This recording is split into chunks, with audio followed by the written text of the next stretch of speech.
முதல் முறை உனை அழகு பீடத்தில் அம்மன் கோலத்தில் இருக்க பார்த்து வந்தேன். மறுமுறை இரவு நேரத்தில் கனவு காட்சியில் அடிகளாய் கண்டேன். சென்னையை சேர்ந்த சக்தியின் 4 வயது மகளுக்கு ஒரு வாரமாக நல்ல காய்ச்சல். நிறைய மருத்துவர்களிடம் காட்டியும் காய்ச்சல் நிற்காததால் அடையாறில் ஒரு டாக்டரிடம் காட்ட கொடுக்கப்பட்ட மருந்துகள் சிக்கலை உண்டாக்கி மூளைக்காய்ச்சலாக கொண்டு வந்து விட்டதை அவர் கூற, குழந்தையை நுங்கம்பாக்கத்தில் உள்ள குழந்தைகள் மருத்துவமனையில் சேர்த்துவிட்டு குழந்தையின் பாட்டி மன்றத்திற்கு சென்று அம்மாவின் முன் அழுது கலச தீர்த்தம், எலுமிச்சம்பழம், குங்குமம் வாங்கிச் சென்று குழந்தையின் தலைமாட்டில் வைத்தார்.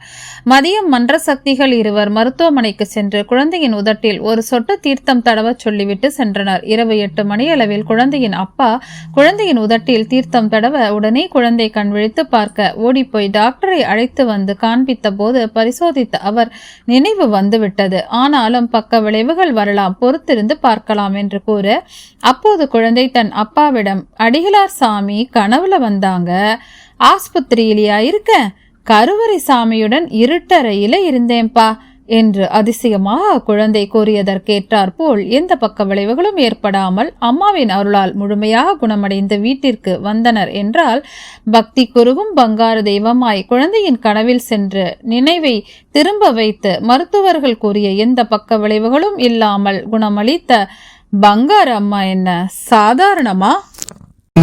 பார்த்த கண்ணீரெண்டில் நீர் பெருகுதமா, வார்த்தை தொண்டைக்குள்ளே அடைத்துக் கொண்ட